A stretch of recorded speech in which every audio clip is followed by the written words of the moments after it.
Look up the word crazy in the dictionary, and you might just find an asterisk beside the definition that says, listen to the Subiquitous podcast featuring Sue Duffield, and you'll find out what crazy means. Sue's travelogue journey of unfiltered stories, impossible miracles, and faith-filled fun will be revisited right here. So buckle up and let's get going with this humorous travelogue of an unfiltered saint, Subiquitous. Ann Dalaba is an award-winning author, a recent Silver Medal Award for Christian Historical Romance winner. But besides all of that, she is one of my dearest friends, and she married one of my childhood friends, Curt Dalaba. Anneliese Dalaba today on the podcast. You're going to love it. Listen to this one. So now it's a really good opportunity that two Jersey girls get together, and let's just pretend, Ann, for a minute, that we're having lunch at a Jersey diner. Ooh, sounds fun. That's right. I am so honored to have Ann Dalaba on this episode. Ann, you and I go way back. I remember the very first time that I met you. I think Jeff met you first, though. I think it was. I'm not sure exactly how it worked. But I don't remember either. I know, it's so weird. But, you got to know this, too, that your husband, the wacko that he was, is really the one that introduced Ann to us. Yeah. And Curt Dalaba was one of a kind. Yeah. I'm telling you, it's like you could look in the book and put his name in a book, and there's no one before or no one after like this man. So Ann, tell me, I know you've been on this incredible journey of a whirlwind of the last several months, but tell us just a little bit about how you're doing now. Yeah, I'm in the second year, the beginning of the second year, and actually 3 months into the second year. And I will have to say that from last year to this year, it's definitely a lot better. But you still have the waves, that come. I mean, grief doesn't end in just a couple years, and it can vary so much from person to person. But widows that I talk to, they often say 8, 9 years, some longer. So it'll still continue coming in waves, and it just does. But you just keep looking to the Lord. I mean, I don't know how I would do this without God. I couldn't. I know. We've said that many times. Yeah. I don't know how people who have lost spouses and lost loved ones, how they're able to even survive without God. I don't know how they do it. I could never have imagined it. No. And I clung to the verse that says that that we do not grieve like those who have no hope. I mean, after Curt passed away, and I'm not going to say immediately, but that was the verse that kept coming up to me, and I just had to grab onto that. That okay, so I am going to grieve differently, and I do have God. So I knew that my strength had to come from God, and not any kind of distraction or anything else. I needed to connect with God. One of those times, and it was very early on in grief, the beginning part is actually, you think you really have grief, but you really don't until about the getting closer to the 3rd month. That's when the shock wears off and you feel it intensely. And that was Christmas last year for me. And during that time, I remember one time just falling on my knees by my couch and just crying out to God and just saying, God, I don't know how I'm going to get through this. And I just felt him clearly speak to my mind, do you trust me? And it was then that I just realized that's what it comes down to. And I said, I trust you. And I couldn't see, I didn't understand what the next step was going to be. I knew nothing, but I felt such safety in knowing that I could trust him. That word safety is such an underrated word when it comes to, let's just face it, as believers in Christ. We don't think of the word safe or safety much, but wow, what a great word from you today. So let's go back just a little bit. We all know that Curt Dalaba was bigger than life. I knew him since he was just 12 years old, growing up in New Jersey. His parents still to this day are some of our dearest heroes of the faith. Yes. And so I knew him before you did, Anne. Yes, I know. And we were laughing today. We were talking about some of the shenanigans that we used to do at youth camp. And listen, there was no help for anybody that would go to youth camp with Curt Dalaba, because if you get sucked into all of his pranks, Oh, trust me, it was pretty brutal. But it was also fun. but I didn't know that man. You didn't know that man. Not the one that you're describing. He still kept it, but he was never quite as crazy as those early days. That's right. He got sophisticated when he met this wonderful German. He took me on an adventure, I tell you. Yeah. Oh, I'll tell you, what an adventure. And so many memories flood my mind, just about how special he really was, and how he continues. And the truth is, his teachings, I still have in my phone. There was one specific teaching that he did at First Assembly in East Lansing on where's Jesus. Okay. I'll never forget that sermon. And I have notes from that sermon still in my phone. In fact, I've even used it. So we know that Curt not only was a crazy, wacko teenager, and he was so funny, but I also knew that he was so gifted. Yes. Very. And so by the time he met you, then we found out what a privilege. We had an opportunity to sing at your wedding reception. Yes. That was so nice. You guys did such a great job. I don't even remember what we did. I don't either, but it was fun. We laughed a lot. We did laugh a lot. And I remember Jeff leaning over to me and said, wow, I hope he realizes what a great girl he has in Anne, because your family, just give us a little history of how your family came here. I mean, this is an amazing story. Yeah, well, it was in 1969. We came over from Brazil, and before that, my dad, actually, my parents were born in Brazil, but my dad's family for a little while went to Germany and got caught there during the war, and then after the war were able to come back to Brazil since the kids were national citizens. They were born there, so they could go back there. And then in 69, after my parents were already married and they had all three of their children, they decided to come to America because they heard that it's a better opportunity for expanding yourself and, just having a better income and so forth. And so, they came over here. And so we learned the English language and became assimilated and became Americans. So. And I never knew about the German influence in Brazil, but there were several German communities, right, in Brazil? We attended a large Baptist church there. We didn't get into Pentecost until we came to the United States.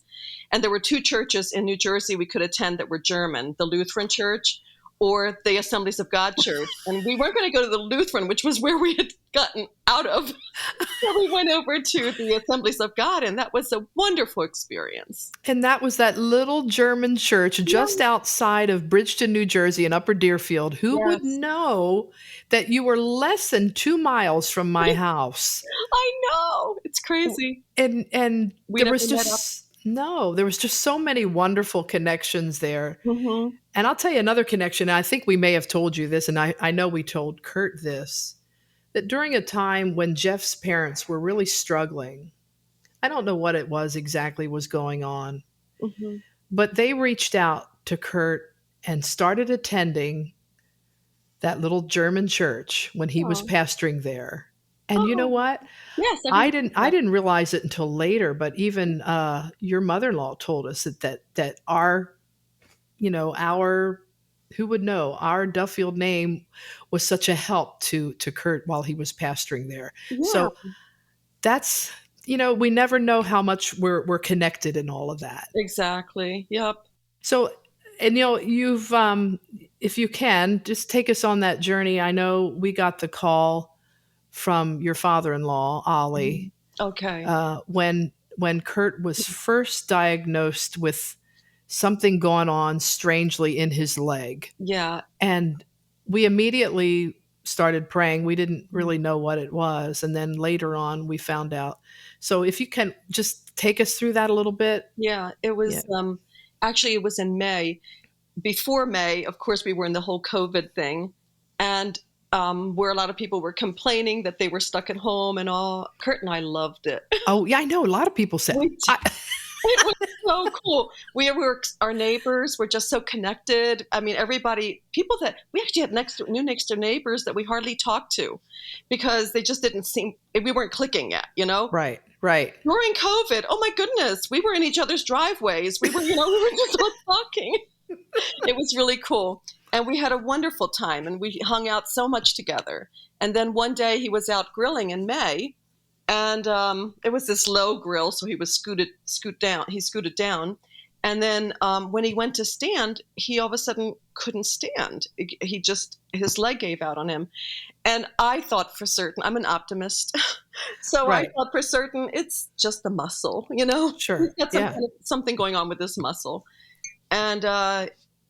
But I wasn't feeling what he was feeling, so I don't know. And I'm sure he was just as hopeful that that's what it was. But by June, we found out it was cancer. And then everything took longer with COVID. And then by July, we found out what cancer it was. And I will never forget sitting in my chair. He was in the other room, just watching TV or something. And I was looking up about it. Don't we all look things up on the internet? Yeah, and sometimes it's the worst thing you can do too. Well, Yeah. And I was Yeah. hoping that was the case, but unfortunately it was exactly right. And I looked up what chondrosarcoma, stage 4 cancer is. And they basically said most people with that will only live 5 more months. Mm. And so when we met with the oncologist in August, beginning of August, we asked him, because he was talking about chemo, we asked him how long he would have. And he said, well, at best, 1 to 3 years. And that was a shock to Curt. And I never even, when I saw that on the internet, I never even talked to Curt about it because I didn't want to take any hope away. I wanted his faith to be strong and not to look at these other things. Right. And we really believed that God could heal that. Mm-hmm. But anyway, so we, on the drive home from that, I just said to him, Curt, if you don't want to do the chemo, I'm okay with it. I said, I totally get it. 1 to 3 years is not that much. And he said, no, I want to do it. And I said, okay. So he went ahead and did it. And after he finished the first treatment, he ended up in the hospital. And then he came home from that, and it was about 2 weeks later he was in the hospital again. And that time, I still thought that he was going to be coming home. Right. And a week later, it was about 2 weeks after that. He was in the hospital about 2 weeks. When I was driving to that hospital that morning, it was the morning that I was going to get the terrible news. But I was on the way there, and my father-in-law talked to me on the phone about, I had told him about how much faith we have and all that. And he said, Ann, I have faith too. I really believe that God can and will heal Curt, he says, but I also trust in his sovereignty. And I didn't want to hear about sovereignty. No, not at that point. Right. I wanted to just hear about healing. Right. And right after that, I ended the conversation nicely. And then right after that, a friend of mine called me, and I mentioned that to her, that I was frustrated that he had mentioned about the sovereignty. I mean, I just want to believe that God's going to do it. And she said, Ann, but your father-in-law's right. And I realized I just have to accept that God's sovereignty is what I have to accept. This is what God wants. Right. And so I get to the hospital and I walk into his room. And right after I get in, the doctor comes immediately in with their interns. And she says to me, Ann, we got his scan back and he's not going to make it. The chemo didn't even touch the cancer. His lungs are filled up with more lesions and there's no hope.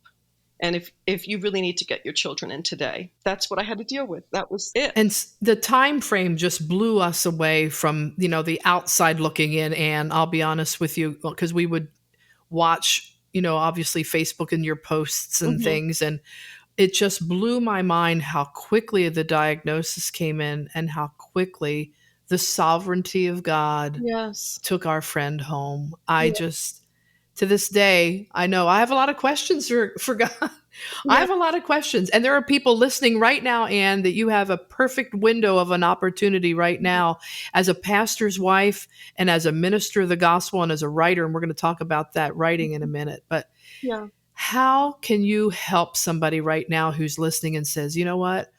This is my first Christmas. Now, you had it last year, but this is your Yeah. second. What can you say to them that would help them say, this is my first Christmas without my spouse, or this is my first Christmas without my mom or dad?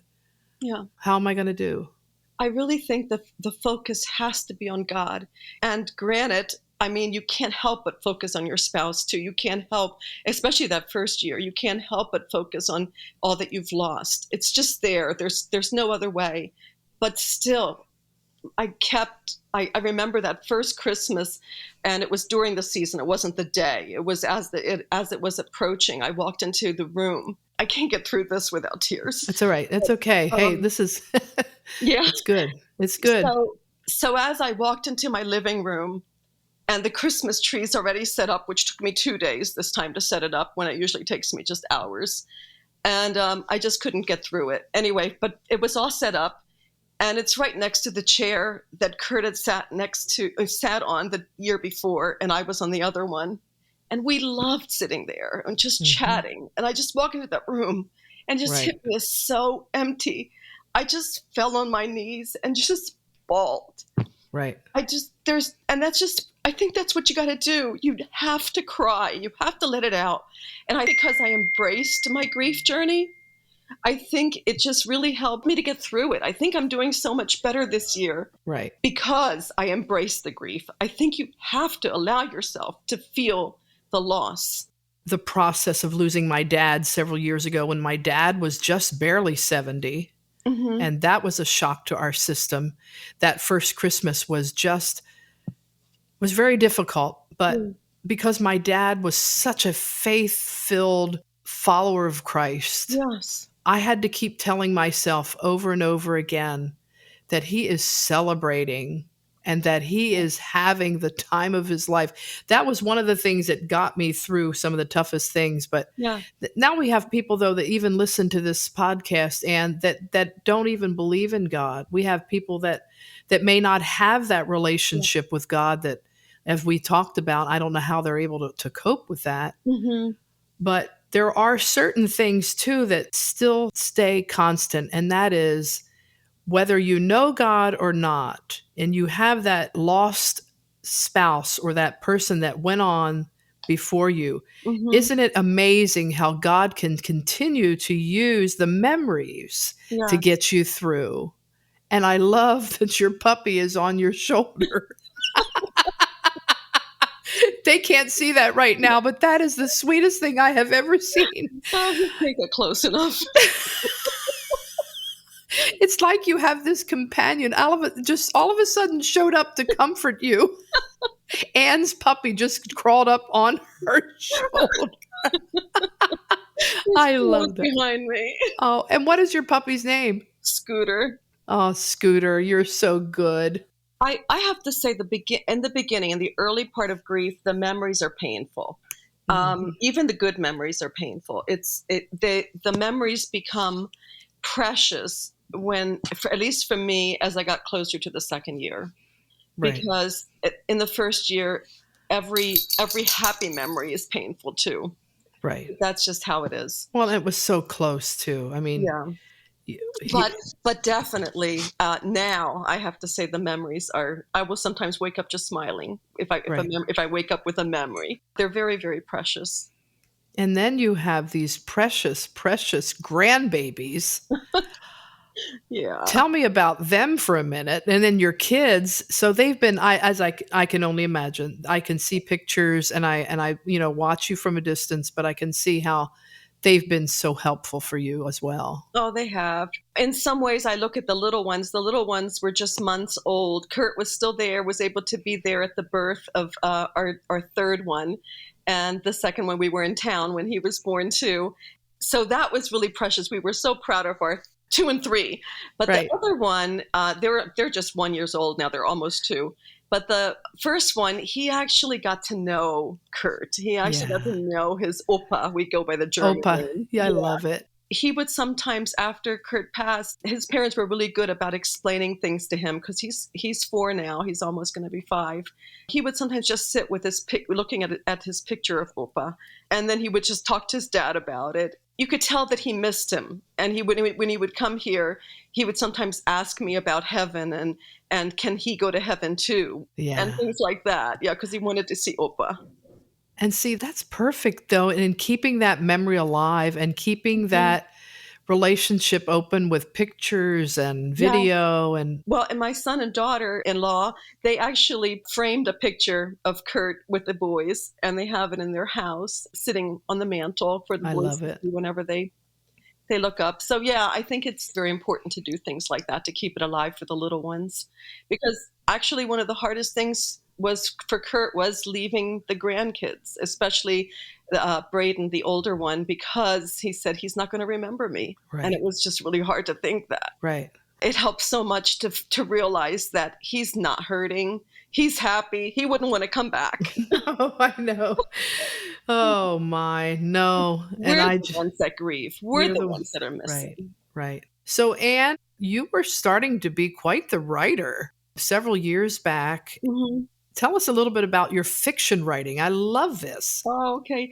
It was actually when my husband left being a pastor and went into the district work, I suddenly didn't have anything to do. And I had an empty nest at the same time. Right. So I was like, what should I do? And I had lost my job at the same time. It was like everything. So my husband said to me, Anne, you always wanted to write. Why don't you write? And so I said, okay. So he actually supported that first book. What is the title of that one? The first one was Reluctant to Wed, and I go by my whole name, Anneliese Dalaba. It's a historical Christian romance, and it's in the Regency England time period, just something that I enjoy reading. And so I thought I'm going to write in that, and it's definitely faith-based because there are a lot of really good Christian books out there for sure.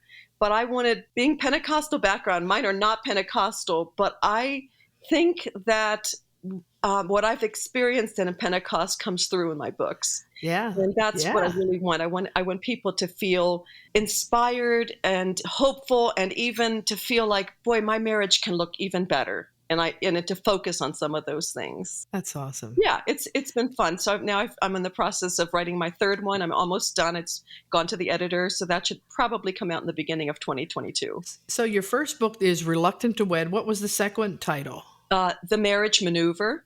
I'm writing all this down because people are going to get these books. The Marriage Maneuver. Okay. Yes. And the third one? It's going to be Ties That Bind. Ties That Bind. Yes. Look for that. Anneliese Dalaba. I always like to call you Anneliese anyway. I love that. Yeah, the second one, actually, the third one, I'm sorry, the newest one, actually, I don't know why, but it became actually kind of humorous. So it'll be fun. It'll have mysterious and suspense in it too, but it also has a lot of humor. Oh, that's great. And being married to a funny man all those years, I wondered if it would rub off once in a while. You were much more dignified than Curt. He was great. I know he was. I really, really enjoyed him. We had so many laughing times. How many years were you married? Let me think. 33. 33. Yeah. And you're not 60 yet, right? I was 59 when he passed away. That's what makes it even harder is that, in your mind, you think, at least another 25 years or more. Yes, absolutely. Yeah. It was very hard for that. So when's the book, the nonfiction book, coming out on your story of how you dealt with grief? Yeah, since I started the blog, and that actually came about last January. I went through the difficult first Christmas. January and halfway into February, those were all the darkest, deepest grief moments for me.